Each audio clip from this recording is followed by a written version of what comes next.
St Augustine, and we are expected to be here through the end of February. And while she's here, we will be open for dockside tours primarily during the week, except on Mondays. The ship will be closed every Monday so that the crew can get some rest and have an opportunity to see the sights that St Augustine has to offer. And other than that, we'll be open Tuesday through Friday for dockside tours, and we'll try to sail once each day on Saturday and Sunday, and we'll coordinate our dockside tours on those days around the times of our sails. The sails are somewhat weather dependent and tidal dependent, so the times vary, but you can find all the information about our sailing time and the times that we're open for dockside tours on our website. After entering the inlet, we were coming up on the front of the city on the fort, and we knew that we wanted to salute the fort by firing the guns there. And so we knew we wanted to try and place ourselves very near to that, but we were also confronted with a tide that was flushing us pretty strongly towards the Bridge of Lions. And not wanting to go through that ahead, and of course needing to have it open before we could go through it, I just needed to maneuver the vessel so that we could try to stay in one place and get the sails down so that she would be a little more controllable, a little more manageable as we went through the bridge. And then of course our dock is right here on the other side of the bridge, just south of the Bridge of Lions. So we wanted to make sure that we had everything taken care of in terms of having the sails down and being ready to go so that we could come alongside nice and quickly without having to play around too long and keep everyone waiting. Well, the first one that came in was actually the jib, which is the furthest forward. And we had that one set the least amount of time. We set that one almost as we entered the harbor itself, almost as we were all the way through the inlet. We waited and set the jib then. And so we carried that one the least amount of time, but that one goes up and comes down very quickly. So that was the first to come in, and then we rounded up into the wind, and it's a lot easier to round up into the wind and take the mainsail off, which is the furthest aft. And so we came up into the wind to get the mainsail off, and then we fell back off with the three sails that we had left, the staysail, the foresail, and the foretopsail. And we're kind of heading towards the Bridge of Lions at that point.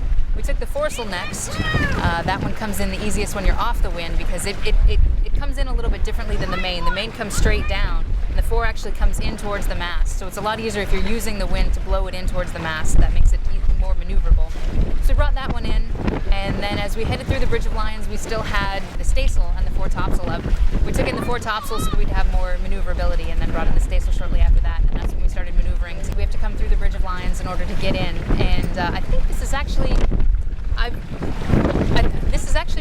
probably one of the first tall ships that's been in since the Bridge of Lions has reopened. I know it was closed for a number of years for construction, and ships weren't able to pass through, which was probably limited, which I know limited the number of tall ships that could come in. We're happy to be, south of the bridge and have it be able to be open for us. And coming through can be kind of tricky.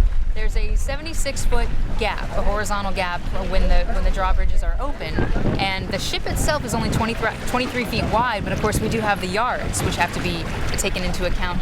And so one of the things that we can do is called bracing, where we actually rotate the yards so that they're as far fore and aft as they can be, so that they're projecting out from the sides of the ship as minimally as possible. And that kind of reduces our width so that we could go through the Bridge of Lions pretty nicely. Because it is kind of like threading a needle. There's a small gap, and you've got to get a fairly large ship, and particularly when you're judging it from a distance, the 76 feet doesn't seem that wide, but there is plenty of room for us to get through there. So we just had to make sure that we were as narrow as possible, and then aim right for the middle of it. And once we got on the other side, then we were able to start maneuvering to come alongside the dock.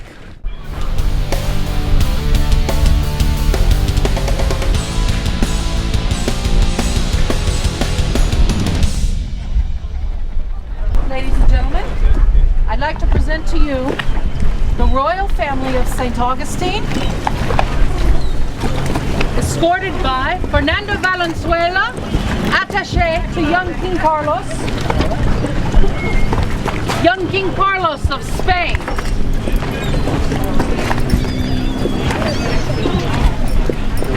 Queen Mariana of the royal family. Princess Margarita Maria. Very nice to meet you. And what are the members of the royal family? They would like to welcome you on behalf of the City of St. Augustine and the Easter Festival Association. Welcome to the oldest city.